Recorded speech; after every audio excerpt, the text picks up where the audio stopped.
Buat ngirek. Purnomo. Ayo, eling apa ora?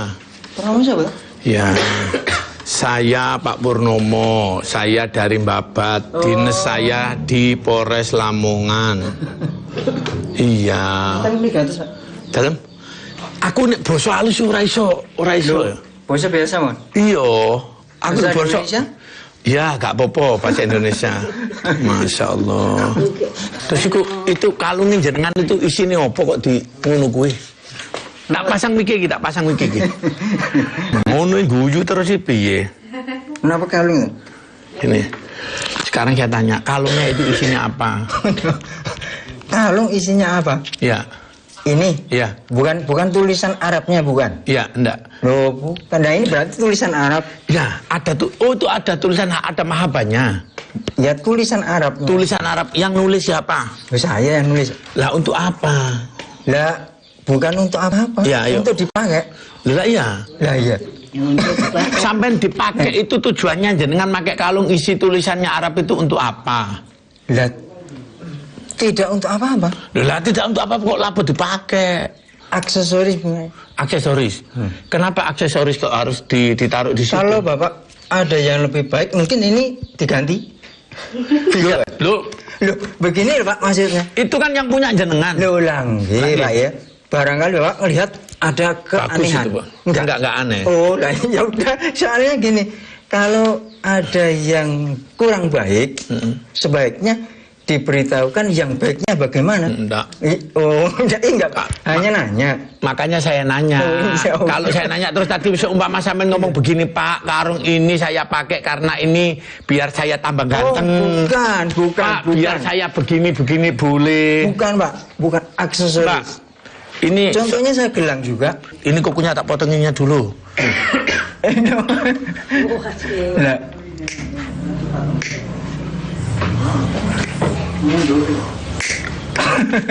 Enggak apa-apa.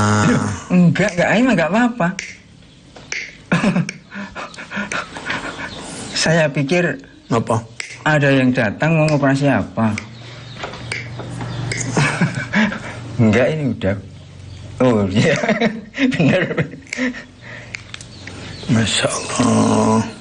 Mbak itu masjid ya di sebelah situ ya? Enggak, depan itu masjid. Enggak pernah sholat di masjid? Loh, Enggak, buatan. iya. Ini rian nggih, ya Allah. Kalau dulu sregepnya setengah mati. Dan nopo niku suwahe. Siapa tuh? Sampean. Siapa tuh? Sampean. Suarane Mas Allah nggih dan nggih nopo. Boten nih. Dulu.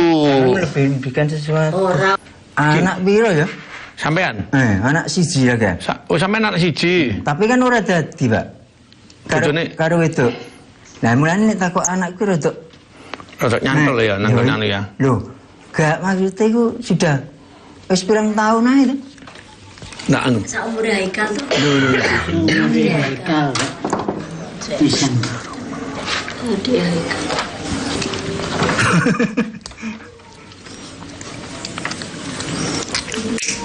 Haikal itu anaknya jenengan. Anak kula Terus anaknya tidak pada ke sini. Anaknya bapaknya. mboten nate. Ya Allah. Tidak pernah nyambang juga. Omai atau tak kok gini. Iku asli Solo adike ya. Siapa tuh? Anu Sarah. Bojone jenengan. Asli Solo, Solo, domisili di kota Jakarta. Saman ketemunya di Jakarta. Jakarta. Kemudian nikah, punya momongan satu. Setelah itu bisa. Bisa sama Iya. Sampai sekarang.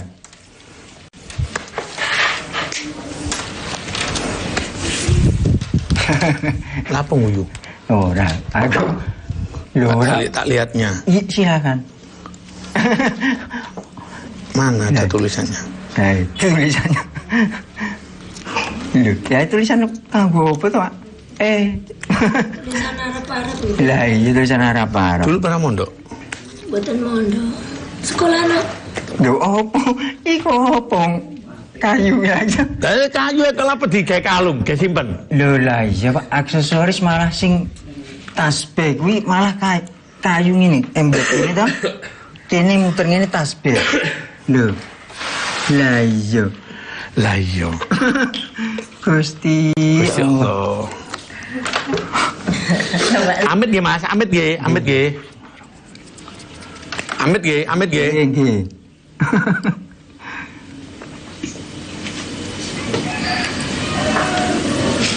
Sopo ya, Hasan? Mergo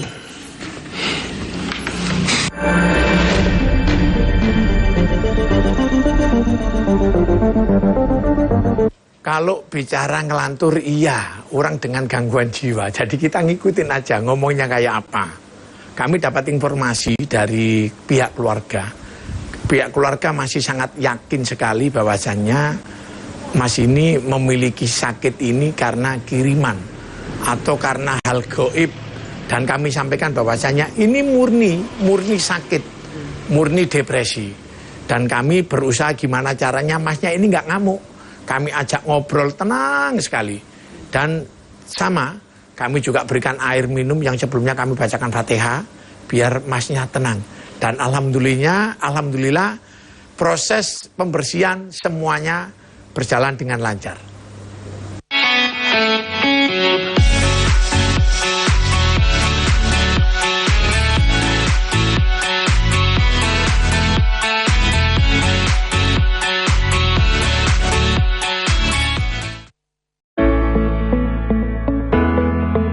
Mutiara Hati akan terlahir dari hidup keluarga yang terencana.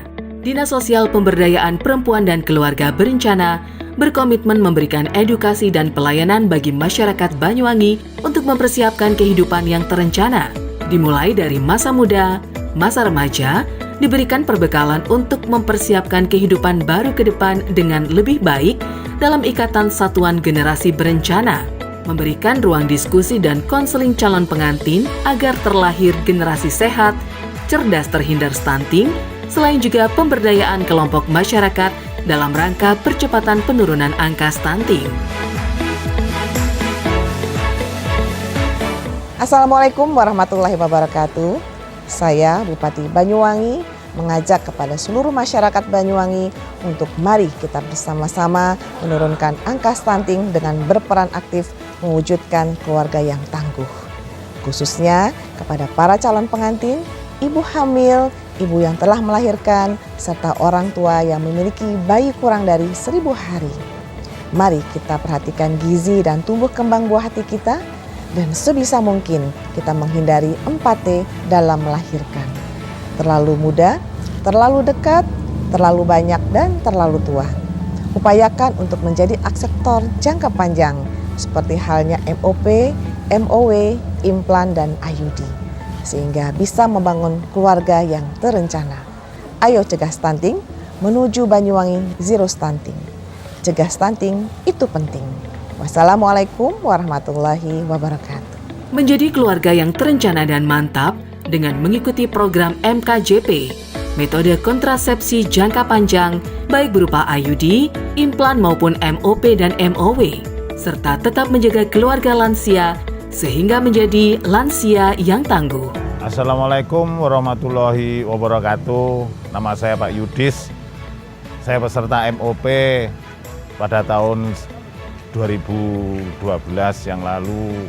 Dan insya Allah sampai sekarang saya mengikuti MOP itu tidak ada kendala apa-apa dan tidak mengganggu kesehatan. Bahkan sampai saat ini menambah keharmonisan keluarga saya. Dan di Banyuwangi ini sudah ditangani oleh ahli. Jangan takut, jangan ragu lagi untuk mengikuti MOP. Di Kabupaten Banyuwangi, MOP mulai disegani dan mulai banyak disukai oleh masyarakat karena dengan MOP itu bisa membantu kesejahteraan keluarga, bisa menunjukkan kesetiaan kepada pasangan kita. Monggo masyarakat di Banyuwangi ikut serta MOP supaya MOP di Banyuwangi bisa memasyarakat dengan baik.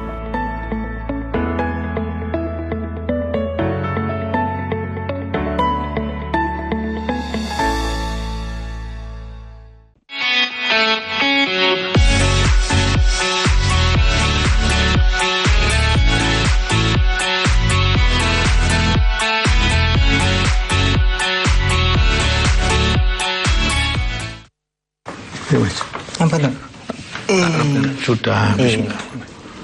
Rambut. Sini, Maksudnya, jangan diem.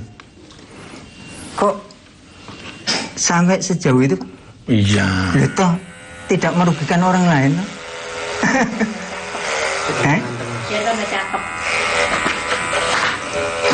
Ada sarung Bu ya, nanti tak ajaknya sholat di Dia ya. sarung nih kalau keambil. Kamar mandi ini ada airnya Bu. Kaneri.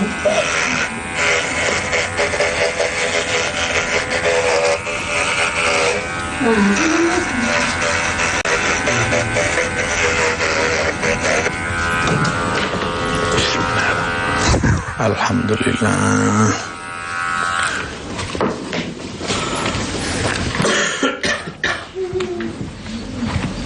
Lah iya. Ngene iki monggo wong nyolong ngono sing nyolong mesti Pak ya. Sing dicukur gundal iki aku bakas wis dipotong. Dadi ora apa-apa. Ya iki ku lho sampean tak ceritani Pak ya. Nggih. Iki ku kisahnya mesti takok Pak kami itu wis. Iya, sudah. Wis. Ki nane lho. Lah ya iki dilucuti ta ya. Wis izin Pak Kusnari mungkin ya. Iya. Lah iya. Ati ngomong apa ya percuma ya. Ati menesuwo ya ana level iki. Iya, gak boleh. Bismillahirrahmanirrahim. Astagfirullahaladzim. La ilaha illallah Muhammadur Rasulullah sallallahu alaihi wasallam. Jare Pak kami itu tak kon ngene ku. Kan piye, Mbak? Jare cek kaya Mbak gembad iki. wali songo kuwi siapa to? Iya. Mau dipotong ya? Wali songo kuwi Pak, sapa? Sing Gunung Jati kuwi apa? Sunan Gunung Jati. Tuh sing rambutnya dua kuwi lho. Apa ya? Siapa namanya ya itu ya? Loh, lah. Sarifudin. Sarifudin. Bukan?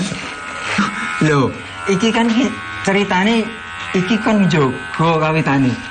Nek ngarep ngono kuwi sampai rambutnya dawa. Yo. Coba nih Pak. Sebentar ini tak potong pendek. Loh, oh iki tunggale Madura kuwi to. Arep dipotong kaya polisi ngono Mas. Iya, ben ganteng Mas. Astagfirullahaladzim.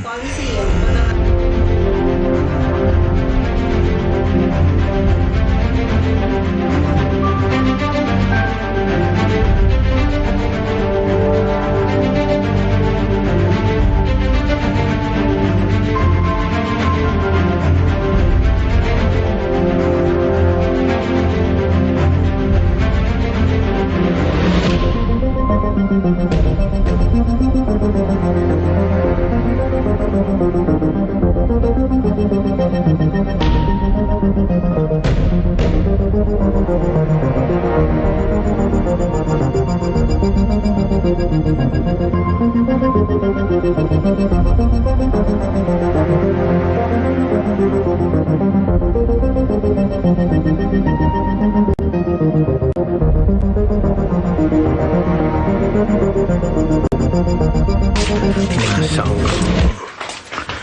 Padang nih Mas. Alhamdulillah. Nyanyar ya Allah, nggih bersuwun adikku. Loh, Mbaknya nangis.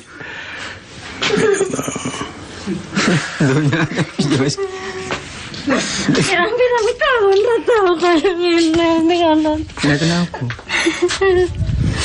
Bersuwun ya Allah. Kakaknya ini menangis haru karena sudah hampir berpuluh-puluh tahun adiknya tidak pernah keluar rumah.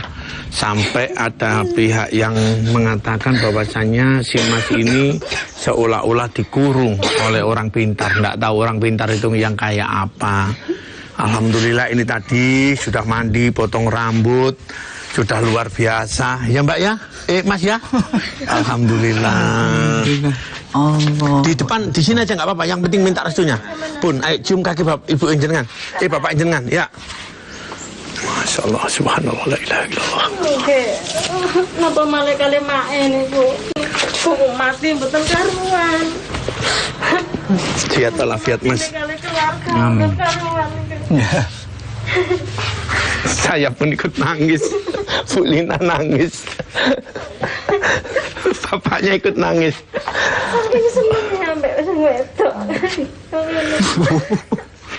Mas, tanggung jawab jenengan ini ngerawat bapak jenengan, bukan bapaknya jenengan yang ngerawat jenengan. Istri kalau sudah nggak cocok, sudah nggak jodoh, itu berarti bukan takdir, bukan jodohnya. Takdirnya jenengan ini dikasih jodoh yang mungkin lebih baik. Insya Allah. Insya Allah, ya. Sampai yakin nggak rencana Gusti Allah itu paling bagus buat jenengan? Yakin gak? Yakin. Yakin, harus yakin. Jadi Allah itu memberikan perempuan yang terbaik. Kalau yang sudah bisa, ya mungkin nggak terbaik buat jenengan. Gimana ya? Masya Allah.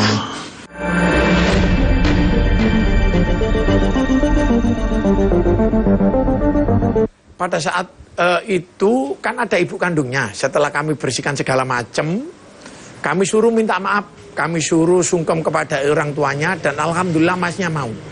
Dan yang lebih hebatnya lagi, setelah kita bersihkan, setelah kita mandikan, dan setelah masnya sungkem kepada orang tuanya, pas adzan, pas waktunya sholat. Dan hebatnya lagi, Masya Allah tabarakallah, masnya kami ajak untuk sholat, mau sholatnya bareng, wudunya bareng, dan luar biasanya beliau sempat jadi muadzin. Dan warga setempat kaget, suaranya masnya bagus dan dia sempurna melaksanakan tugasnya sebagai muadzin.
Assalamualaikum warahmatullahi wabarakatuh.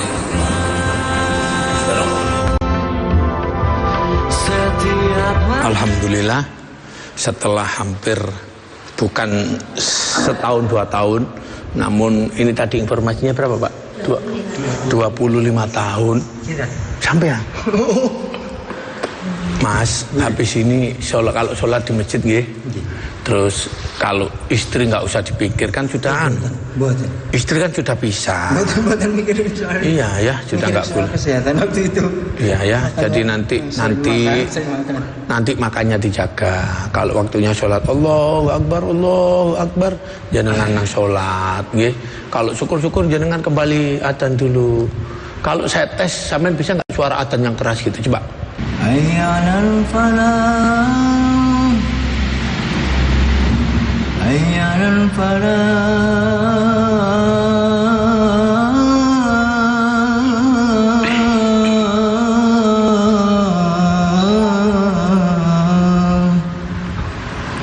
Allahu Akbar, Allahu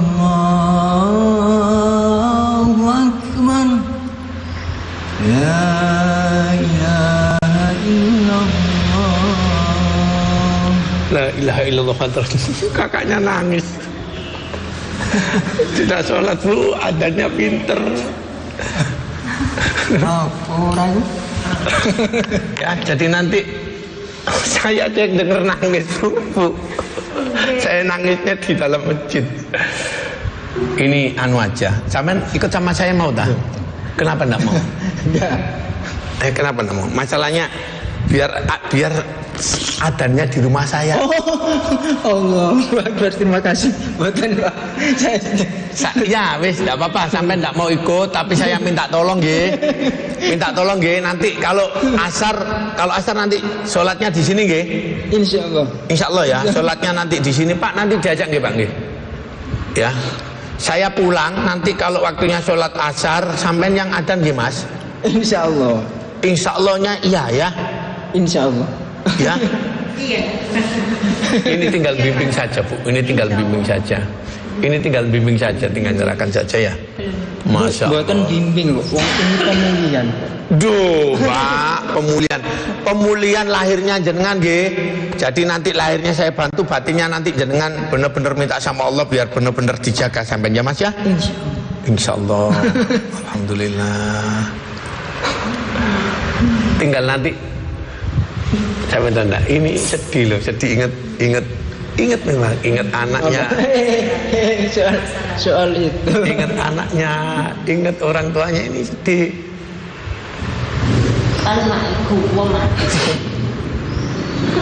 Sudah doain ibunya enggak ini tadi habis sholat? Baca Fatihah. Loh, Bu, baca Fatihah untuk ibu ya. Masya Allah. Ayo pulang yuk. Nanti asar sholat lagi nggih. Insyaallah. Asar sholatnya harus di sini, nggak boleh di rumah. Ya, sholatnya di sini. Nanti tunjukkan sama orang-orang bahwa jenengan makin siap pemulihan, nggih. Oke? Ya, yuk. Alhamdulillah. Luar biasa. Saya juga nggak percaya. Ternyata Allah kasih kesehatan, kesembuhan lebih cepat. Ya, bayangkan 15 tahun masnya nggak pernah keluar rumah. Ini tadi begitu kita mandikan, begitu kita baca doa sama-sama, Allah kasih mujizatnya. Masnya langsung mau sholat, suara adanya luar biasa merdunya. Dukun terus kegiatan kami. Assalamualaikum warahmatullahi wabarakatuh.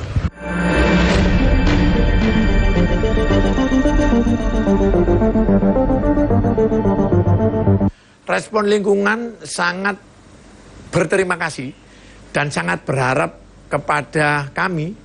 Masnya benar-benar sudah kembali normal saat itu. Jadi yang biasanya nggak mau sholat, masnya sholat, dan masnya terdengar lagi suara muadzimnya. Karena warga menyampaikan bahwasannya memang masnya ini dulunya rajin sholat. Dan alhamdulillah sebelum kami pulang, masnya benar-benar mampu mendengarkan suara adzan yang bagus.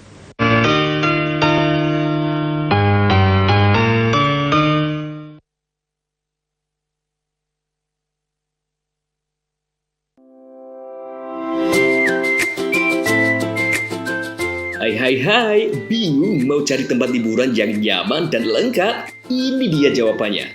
Hanya di Andokan Waterpark. Ya, tempat liburan dengan suguhan alam yang menyejukkan ditambah dengan wahana yang begitu lengkap.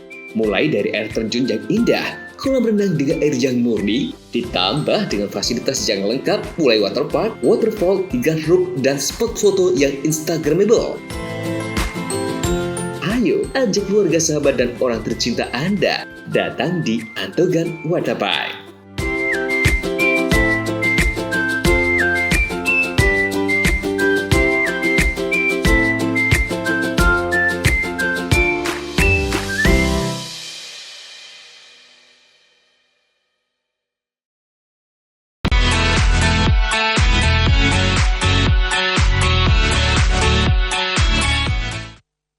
Assalamualaikum warahmatullahi wabarakatuh. Sahabat Purnomo Belajar Baik, jangan pernah kita lelah untuk melakukan kebaikan kepada orang lain, karena kebaikan ke orang lain itu sebenarnya kebaikan untuk diri kita sendiri, ya.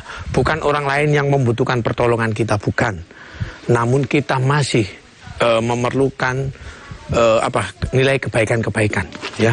Jadi jangan pernah kita merasa bahwa kita sudah melakukan kebaikan ke orang lain. Sesungguhnya apa yang kita lakukan untuk orang lain itu kembali ke diri kita sendiri. Terus berbuat baik, dan terus selalu berucap alhamdulillah, dan terus selalu istighfar, meminta ampun dan memohon maaf kepada orang-orang lain. Karena kita manusia itu tempatnya salah, dosa dan khilaf. Bu, sehat Bu? Alhamdulillah. Alhamdulillah, pangestu. Ini laki apa perempuan? Laki. Terus sudah berapa lama ndak? Kayak Udah berapa lama? puluhan tahun. Nggak pernah keluar rumah. Terus? Interaksi. Tapi nek di rumah ya biasa. Di rumah? Nggak pernah. Maksudnya kan nek kumpul berpuluh-puluh tahun itu mboten nate kok omongan rame itu mboten nate. Berarti nggak pernah ke sosialisasi sama tetangga. Berarti masih bujang. Sudah pernah nikah, namun gagal gitu kali ya. Mungkin ada keluarganya yang perempuan, ada yang nggak setuju. Sudah punya anak belum? Terus anaknya ikut siapa? Ikut ibunya. Ikut ibunya. Terus masih ini tinggal sama? Saya. Jenengan opo nih? Kakak kandungnya. Nanti kalau sudah dianu, jenengan anu ya, bantuin saya juga nanti. Jenengan aja komunikasi ya. Ayo Bu. Duh, kok gak wani? Sekarang saya tanya, sampean kok takut kenapa? Ayo coba ya cerita sih. Ini biar denger ya, monggo. Ngeten. Mungkin sama mimpinan tamu, terus nanti tamunya pulang, takutnya nanti punya pikiran. Punya pikiran yang gak enak kok. Ngoten lho, Pak. Satu-satunya jalan itu carilah temennya yang dekat. Jak ngobrol, jak keluar niki kula sampun. Malah kula niki nate njanjeni rencange ngoten. Tulung nanggone adik. Sampeyan jak metu, jak warung, tak modali warung. Ya, saya aja kalau gitu nanti. Saya nanti yang dimodalin. Maksudnya ngopi to nopo? Ya, nanti tak ajaknya ke warung ya. Nggih, ngopi mboten napa-napa, ngopi 3.000 mawon kok. Oh ya, sudah. Ayo Bu. Jadi ini informasi yang kita dapat, pernah menikah, punya anak satu, namun pihak keluarga ini percaya dengan omongannya orang yang mengaku orang pinter. Dia ini dikurung itu dibikin dia nggak bisa keluar kemana-mana. Yuk. Nama ini jenengan sinten? Miyati. Sareng-sareng, Mbah.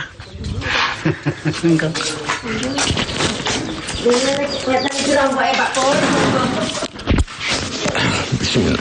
Rambutnya panjang. Monggo Mbak Lina.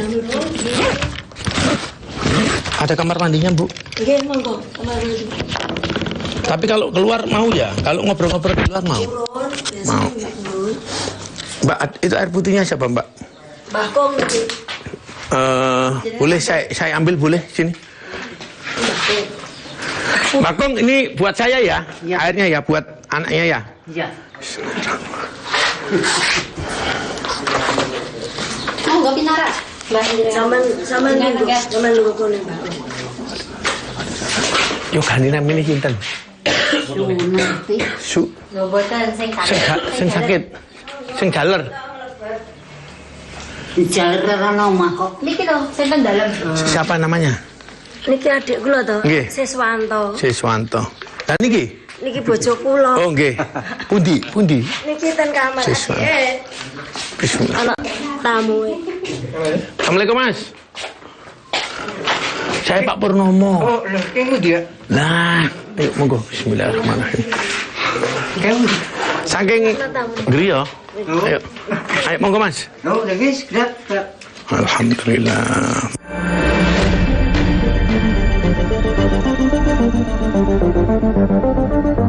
Kami dapat laporan bahwasanya ada seorang pemuda yang dulunya dia rajin sholat, yang dulunya dia rajin kerja, namun gara-gara insya Allah kalau nggak salah itu gara-gara perempuan.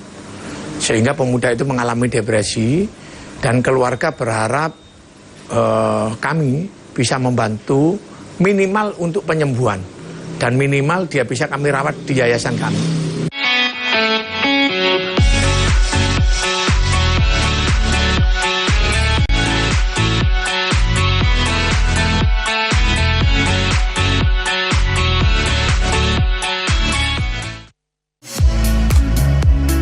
Mau cari rumah dengan nuansa mewah, asri, nyaman, dan strategis hanya di PT Sanjaya Mitra Makmur. Pengembang perumahan komersil Sanjaya Residen. Lokasi strategis, kualitas terjamin. 5 menit ke bandara, 5 menit ke Pasar Rogo Jampi, dan 3 menit ke kampus Poliwangi. Beli rumah di Sanjaya Residen kini tak lagi mahal. Bisa bayar tunai dan KPR dengan DP 10% dari harga. Anda sudah bisa memiliki rumah yang Anda impikan. Ingat, unit terbatas, hanya 60 saja. Perum Sanjaya Residen tersedia mulai tipe 45, 84, 5496, 60 110, dan 75 125. Tersedia juga fasilitas umum mulai dari sarana olahraga, taman bermain anak, RTH, musola, dan lain-lain. Tunggu apa lagi? Segera dapatkan rumah impian Anda hanya di Perumahan Sanjaya Residen. Perumahan Sanjaya Residen, harga terjangkau, kualitas terjamin.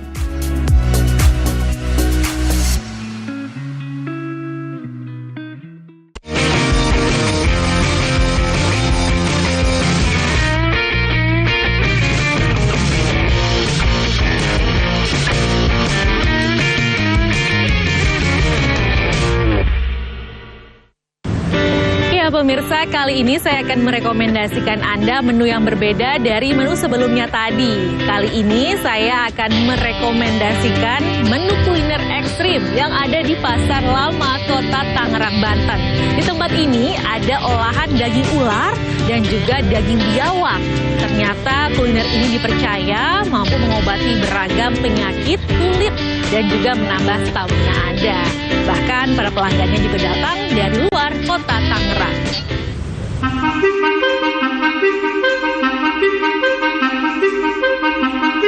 Kawasan pecinan di Kota Tangerang, Banten atau biasa dikenal Pasar Lama Tangerang menjadi magnet tersendiri bagi penikmat kuliner karena menyajikan makanan kekinian hingga ekstrim. Salah satunya tenda milik Kang Aat yang menyediakan olahan daging ular dan biawak. Setiap malam selalu ramai dikunjungi para penikmatnya. Warung tenda kaki lima yang berdiri sejak 2001 ini menyediakan menu sate biawak, ular kobra, sanca, abon ular, salep ular, darah, dan empedu ular. Kesemuanya dipercaya mampu mengobati beragam penyakit kulit ataupun meningkatkan stamina. Untuk daging ular kobra disajikan secara fresh. Saat pembeli memesan, penjual langsung mengambil ular hidup-hidup dari dalam sangkar, kemudian diolah sesuai pesanan. Sementara bumbu dapur yang dipakai untuk olahan daging ular dan biawak tidak banyak berbeda, yaitu bumbu kacang ditambahkan jeruk nipis. Pilihan kuliner ekstrim jadi pilihan bisnis yang jarang dilirik orang lain, namun banyak dicari karena bisa mengobati berbagai penyakit. Kalau tekstur ini jadi itu tergantung olahnya. Kita kalau bisa ngolah dagingnya itu istilahnya kalau mau disate di apa empuk lah, enak gitu biasa. Cuman agak kenyal-kenyal kalau kobra gitu. Jadi kita kalau sebelum dibakar, biasanya kalau sate-sate ular gitu biawak sebelum dibakar kita dicelupin air nanas dulu. Jadi biar agak bisa empuk, abang ngilangin amis gitu aja. Selama pandemi COVID-19, usaha kuliner ekstrim ikut terdampak. Biasanya setiap hari mampu menjual 30 ekor ular atau 1000 tusuk dalam semalam. Namun saat ini hanya mampu menjual sekitar 15-an ekor ular. Sop dan sate daging ular paling banyak dipesan pembeli. Terasa lembut, renyah, dan tekstur sedikit berserat. Tadi yang dimakan daging apa? Daging ular sama biawak. Daging ular dan biawak. Iya. Udah berapa kali kesini? Baru pertama kali nih. Iya, terus tadi lagi muter-muter kan, terus ngelihat ada sate ular, terus kayak pengen coba aja yang anti mainstream gitu. Tapi tahu tempat ini? Nggak tahu, lagi jalan aja. Kalau amis sih enggak, cuman kalau pas makannya itu kayak sambil ngebayangin ularnya itu loh. Jadi gimana gitu kan. Bagi Anda yang tertarik mencoba kuliner ikonik di Pasar Lama Tangerang ini, silakan mampir ke warung tenda Dua Kobra di wilayah Tangerang, Banten. Warung ini buka setiap hari, mulai petang hingga malam hari, dan harga yang ditawarkan juga relatif bersahabat. Hakim Najili, JPM TV, Tangerang, Banten. Ya pemirsa, bagi Anda pecinta kuliner ekstrim, tenang saja, saya masih mempunyai pilihan lain. Selain olahan daging ular dan biawak tadi, ini ada kuliner rica-rica ulat sagu. Ternyata kuliner ini menjadi menu favorit di wisata kebun sagu yang ada di Kabupaten Tuban. Bahkan kuliner ini juga menjadi banyak buruan warga.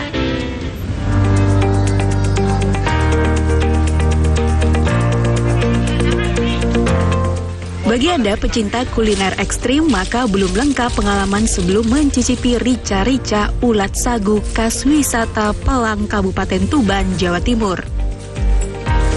Wisata ini berada di Desa Tahulu, Kecamatan Merak Urak, Kabupaten Tuban. Musim tebang pohon sagu menjadi berkat tersendiri bagi warga desa. 2 pekan berselang, mereka dapat berburu gendon atau ulat sagu yang hidup dalam batang-batang yang mengalami pembusukan.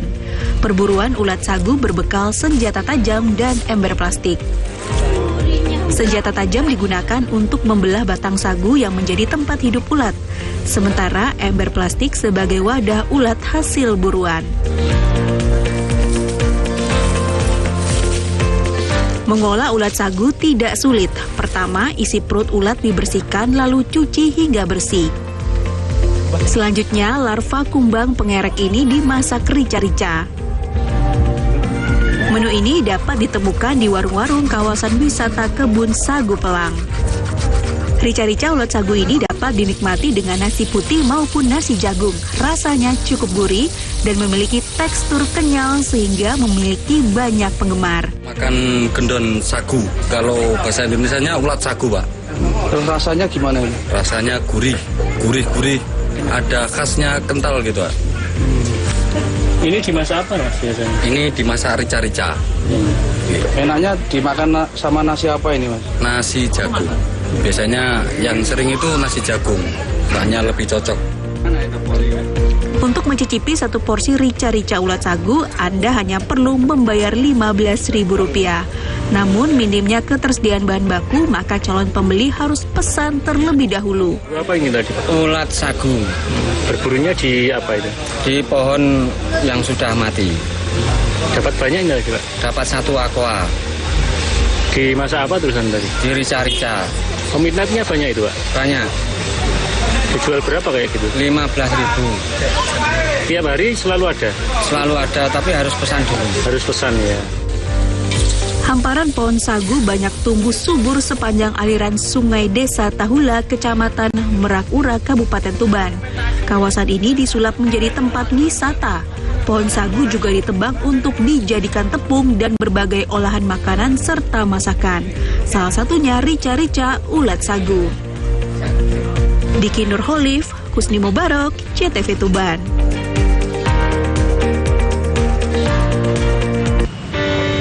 Ya pemirsa, beragam menu kuliner sudah kami hadirkan untuk Anda. Dan tentunya kami masih memiliki beragam menu kuliner lainnya. Namun kita ketemu lagi ya di jelajah kuliner selanjutnya. Saya Cahyani Dean undur diri dan sampai jumpa.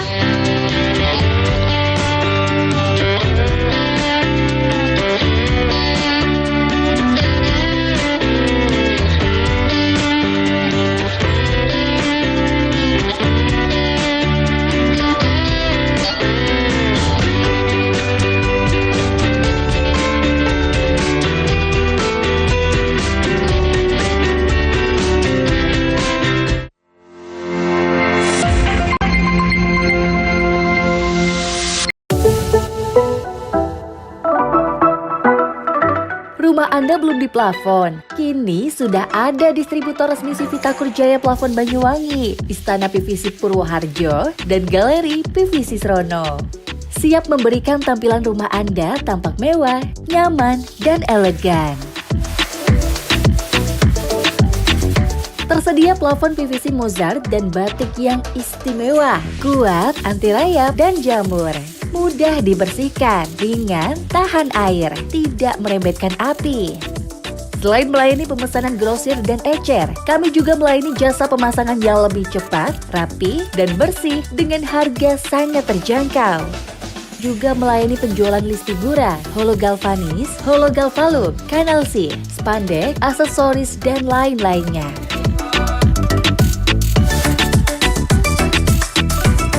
Segera pasang plafon PVC rumah Anda hanya di Civita Kurjaya Plafon Banyuwangi, Galeri PVC Srono, dan Istana PVC Purwoharjo. Untuk kebutuhan plafon di rumah, percayakan pada PVC, batik, dan Mozart hanya di Takur Jaya Plafon.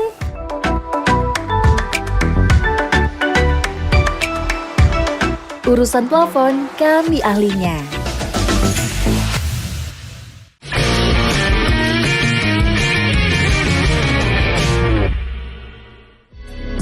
Bagi Anda yang suka jajan atau suka ngemil, sama nih seperti saya pemirsa, saya punya rekomendasi jajanan tradisional bernama dumbek. Jajanan tradisional ini berbentuk trompet dan terbuat dari tepung beras, lalu ada santan kelapa dan juga gula merah, dibungkus dengan daun siwalat.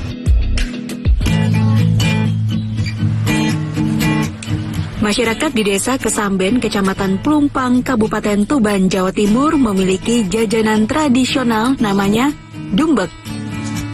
Dumbek merupakan jajanan tradisional berbentuk trompet kecil terbuat dari gulungan daun siwalan. Bahan baku utama untuk membuat dumbek adalah tepung beras, santan kelapa, dan gula merah. Beberapa produsen terkadang juga mencampurkan susu agar terasa lebih gurih. Jumlah produsen dumbek di Kabupaten Tuban tidak banyak. Mereka masih mempertahankan resep dan cara tradisional saat memasak. Sainan misalnya. Selain dipasarkan di Tuban dan sekitarnya, dumbek yang ia produksi juga mampu menembus pasar luar Pulau Jawa. Bahkan ada pembeli yang hendak berangkat ke luar negeri kerap memesan jajanan tradisional ini sebagai buah tangan. Ini bahannya dari apa saja? Dari tepung beras, gula Jawa, sama kelapa. Itu bungkusnya pakai apa itu? Pakai daun siwalan atau daun lontar. Ini dijual berapa biasanya? Ya rata-rata saya jual itu harga 1.000, 1.500, 2.000. Itu tergantung apa, Pak? Tergantung dari bahannya. Jadi tambah mahal, tambah enak kan gitu. Beli banyak, Bu? Banyak. Harganya berapa tuh? Harganya 1.000-an. 1.000-an? Iya. Sering, Bu, beli itu begini? Iya, sering. Rasanya gimana, Bu? Rasanya gurih, manis. Enak, Bu, ya? Enak. Dalam sehari, Sainan mendapat sekitar 2.000 hingga 3.000 pesanan. Sementara dumbek dijual cukup murah antara 1.000 sampai 2.000 rupiah per porsi, tergantung campuran adonan yang diminta. Meski tanpa bahan pengawet, dumbek mampu bertahan hingga 3 hari. Namun jika disimpan di lemari pendingin, jajanan basah ini mampu bertahan hingga 1 minggu. Ziki Muhammad, Husni Mobarok, JTV Tuban, Jawa Timur.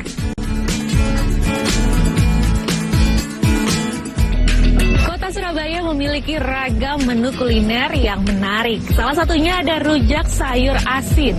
Kuliner khas dari kota pahlawan ini ternyata mulai jarang ditemui dan nyaris hilang.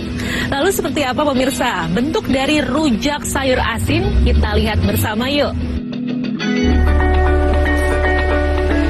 Aneka ragam kuliner ditawarkan di kota Surabaya, Jawa Timur. Di antaranya rujak sayur asin. Namun keberadaan rujak sayur asin sudah jarang ditemui. Warga pencinta rujak sayur asin biasanya memburu kuliner ini di kawasan Jalan Diponegoro, Surabaya. Ada seorang pedagang yang masih melestarikan dan berjualan rujak sayur asin. Sutopo, pria asal Simo, Surabaya, sudah 21 tahun berdagang kuliner rujak sayur asin di kawasan Jalan Diponegoro. Saat ini dia masih menjual makanan vegetarian bersama 2 orang anaknya di tengah serbuan ragam kuliner. Kuliner satu ini masih banyak penggemarnya, bahkan turun-temurun hingga 2 generasi. Di cuaca panas pada musim kemarau, kuliner rujak sayur asin banyak diburu pembeli. Rasa asin, asam, dan pedas membuat penikmat merasa segar dengan sayur-sayuran segar yang disajikan. Selain sayuran yang masih segar, kunci kenikmatan dari kuliner rujak sayur asin ini adalah bumbu petisnya. Dari sayur-sayuran juga, jadi ya enak aja. Asam atau asin, justru asin atau asam ini rasanya? Ada asinnya, ada asamnya, terus tambah kayak bumbunya pedes gitu, dimakan sama kerupuk juga tambah enak. Iya. Kenapa? Di sini aja. Nyarinya biasanya tahunya di sini sih. Soalnya udah pernah tahu ya, tahunya di sini aja. Mungkin kalau se-Surabaya aja mungkin tidak sampai 10 ya, setahu saya kalau saya keliling Surabaya. Dan kebetulan kalau saya di area sini tengah kota ya saya tahunya Bapak ini. Yang lain tahu saya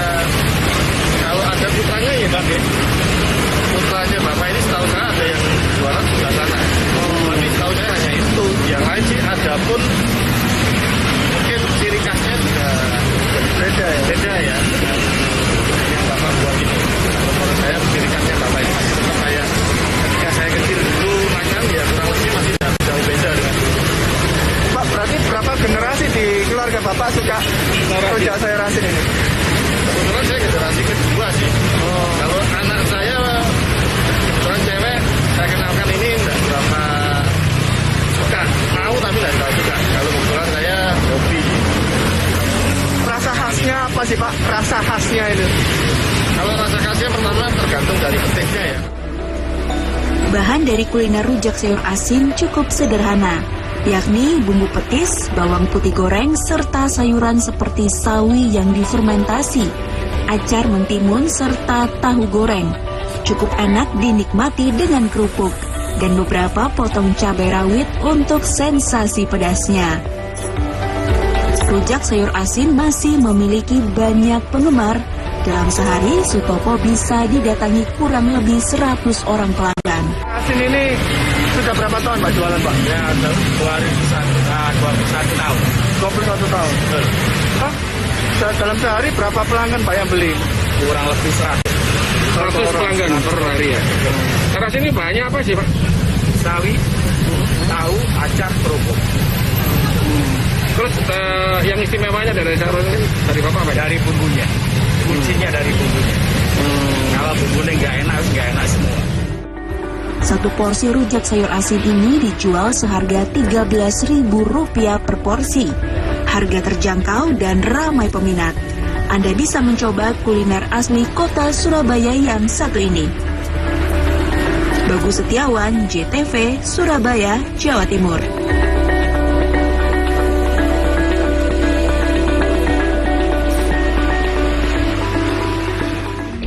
Dari Kabupaten Tuban, Jawa Timur, ada camilan tradisional unik lainnya pemirsa bernama ampo. Ternyata ampo ini bentuknya kecil dan terbuat dari tanah liat yang dipanggang. Seperti apa ya kenikmatan dari ampo ini? Kita lihat bersama yuk, liputannya berikut ini.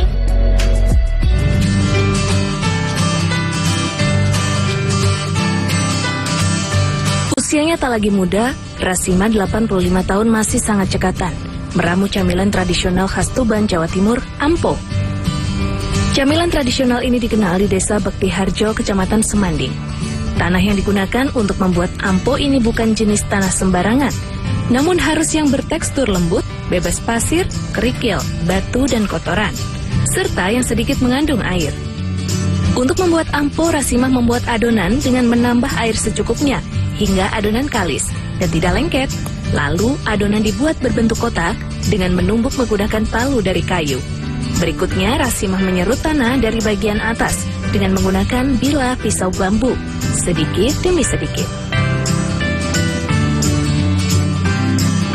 Hasil serutan berupa ampo ini kemudian diletakkan pada periuk gerabah tanah liat untuk diasapi di atas tungku berbahan bakar kayu. Proses pemanggangan ini membutuhkan ketelatenan sebab tungku tidak boleh mengeluarkan api. Asap dari proses inilah yang membuat rasa ampo menjadi khas. Setelah kering, camilan bisa disajikan. Camilan dimakan, sing butuhno didamel jamu, didamel camilan sing tiyang niku cangkeme gak enak ngoten niku turune mam ngeten iki seger. Rasimah menjual ampo buatannya ke pasar Rp10.000 per kilogram. Namun, tak jarang pembeli datang ke rumah untuk memesan. Kebetulan ada teman ke Tuban, minta dibelikan ampo, jadi saya belikan ini untuk mereka. Rasanya ya kayak makan tanah gitu, cuman ada rasa panggang-panggangnya gitu. Terus ini kegunaannya biasanya untuk apa sih Mas? Biasanya itu untuk ibu hamil yang ngidam gitu, ingin ampo biasanya makan tanah gitu, sama untuk jamu orang-orang yang sakit, ya kepercayaan lokal saja. Rasimah merupakan generasi kelima di keluarganya yang meneruskan resep ampo. Kini ia adalah satu-satunya pembuat ampo yang tersisa di kota Bumiwali. Ia pun telah mengajarkan pengetahuannya kepada sang anak.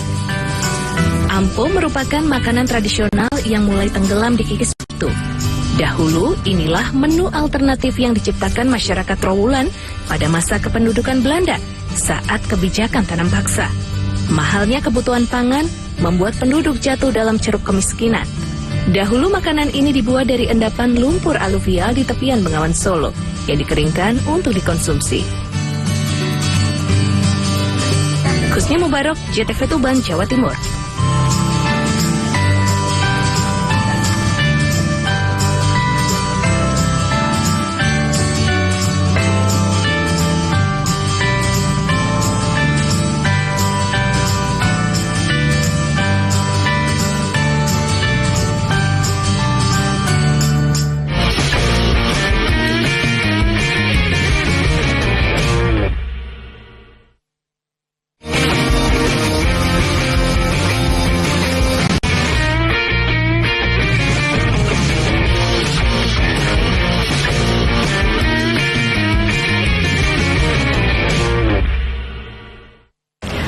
terbengkalai seluas 400 meter persegi di kawasan Malakasari, Durensawit, Jakarta Timur disulap menjadi kebun buah anggur. Di tempat ini terdapat 90 jenis buah anggur dari berbagai negara ditanam di kebun Imut Sinakal.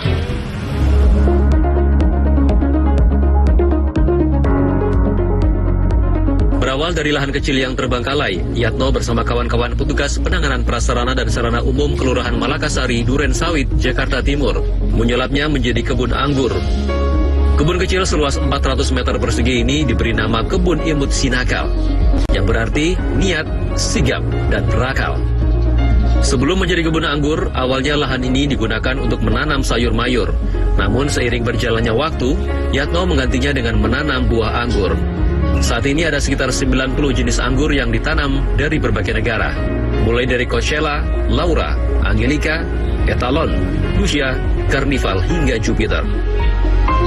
Anggur itu di Jakarta, khususnya di Jakarta maupun di Indonesia masih minim pengetahuan masyarakat tentang anggur.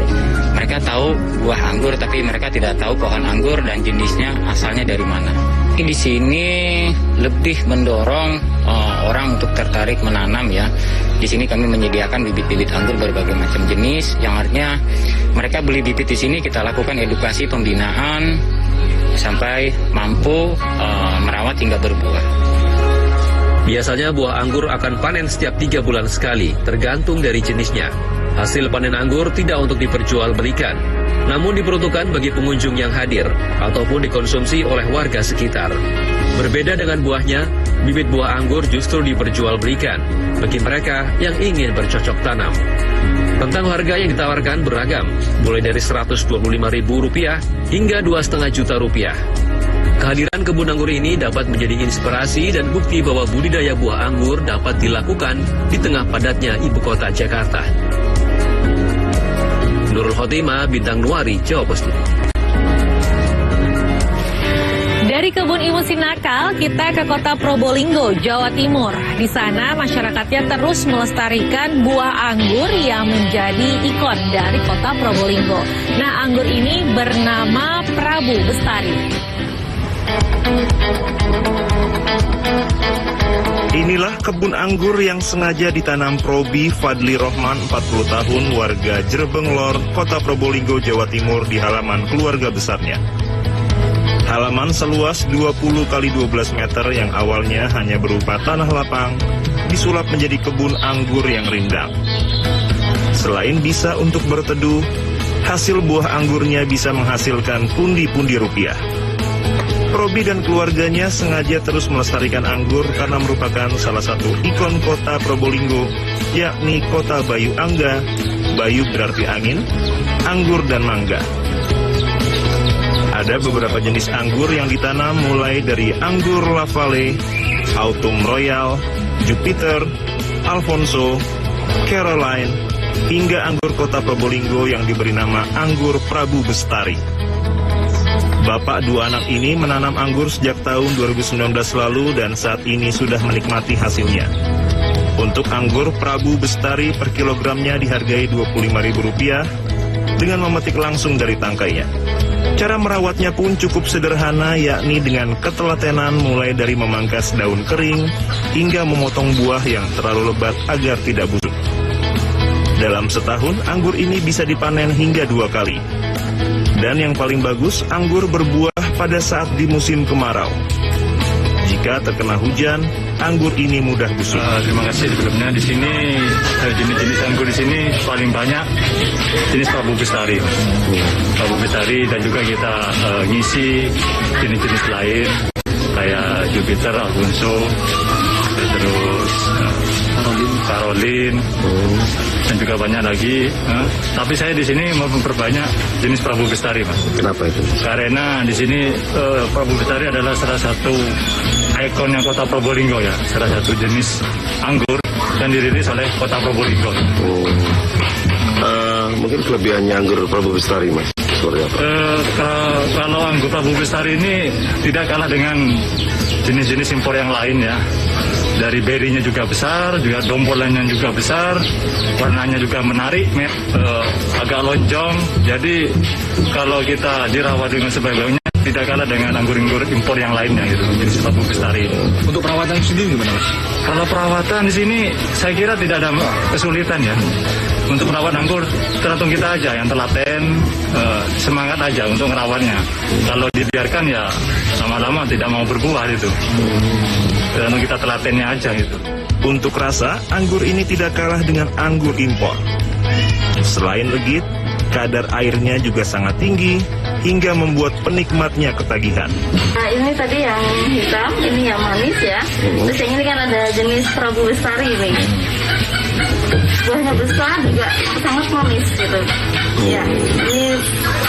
Nah, kalah dengan dengan anggur impor ya? Iya, nggak kalah manis sekali. Harapannya sebagai masyarakat, ini kan ikon kota ya, salah satu ikon kota selain Mangga. Mungkin seperti apa Bu? Inginnya setiap rumah ada anggur? Kan ini kan kota Probolinggo, kan kota anggur dan mangga. Nah, kalau bisa ya setiap warga itu menanam anggur. Nah, terutama ini anggur Prabu Bestari ya, ikonnya kota Probolinggo. Penasaran dengan sensasi rasa anggur Prabu Bestari? Tidak ada salahnya Anda datang ke kota Probolinggo membeli dengan memetik langsung dari tangkainya. Farid Pahlevi, JTV Probolinggo. Setelah tadi ada budidaya anggur, kami akan hadirkan juga budidaya jeruk dekopon asli Jepang, pemirsa. Ternyata masyarakat di Magetan, Jawa Timur ini terus melestarikan dan membudidayakan jeruk dekopon karena sangat menjanjikan. Bahkan omset puluhan juta rupiah mereka dapatkan setiap bulannya.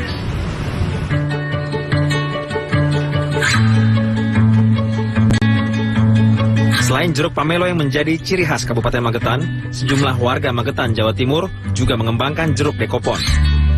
Seperti yang ada di lingkungan Kelurahan Duet, Kecamatan Pelausan, Kabupaten Magetan. Tani ramai memanen jeruk asli Jepang tersebut. Budidaya jeruk dekopon terbilang cukup menjanjikan.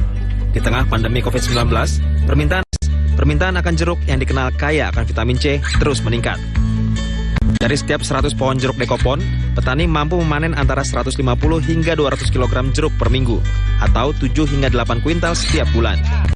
Setiap kilogram jeruk dekopon dijual seharga Rp50.000 di tingkat eceran.